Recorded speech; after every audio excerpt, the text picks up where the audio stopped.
there's a real wonderful aspect to the range of stories and contributions that were made by so many different artists along the way. I'm Nancy Perloff. I'm curator of modern and contemporary collections at the Getty Research Institute. I'm also the curator of the exhibition, Sensing the Future: Experiments in Art and Technology. GRI, Getty Research Institute, we are a library and an archive. So we have one of the largest libraries of art history and art historical volumes in the world. And in addition, we have a vast collection of archives. EAT, Experiments in Art and Technology, was a nonprofit organization founded by 4 people, 2 artists, Robert Rauschenberg and Robert Whitman, and 2 engineers, Billy Kluver and Fred Waldauer. It was founded in 1966. There was the creation of the festival, 9 evenings, theater and engineering, in October, after which EAT, as a formal organization, in November was founded. And the whole premise of EAT, as really spearheaded by the engineer, the electrical engineer, Billy Kluver, was to foster collaborations between artists and engineers.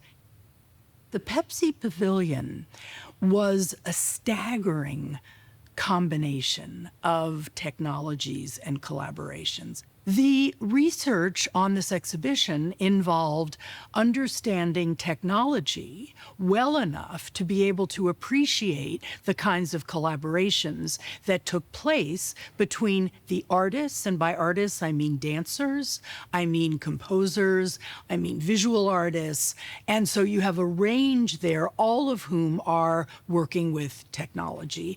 And what that meant is working with engineers who could fulfill the plans that a lot of these artists had in terms of new technology, new kinds of experiments with an ability to transform movement into sound or an ability to use remote control, a whole range.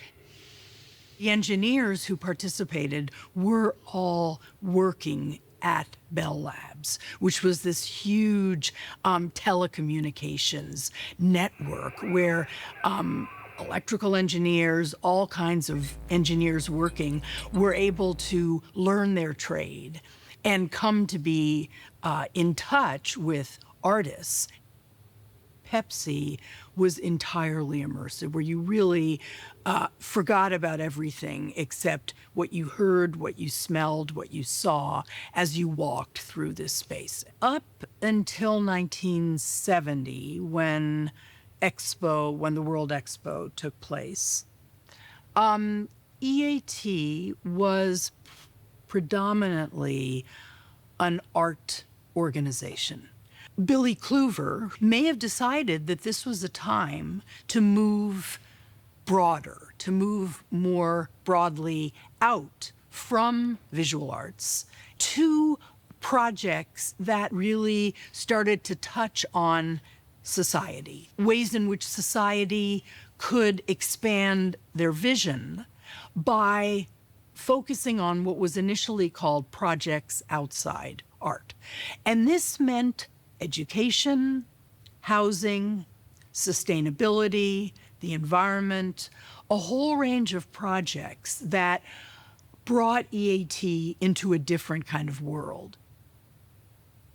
I think the exhibition here is going to both enhance the story of EAT with its photographs, facsimiles, posters, objects, and tell more stories, a greater story, a larger story.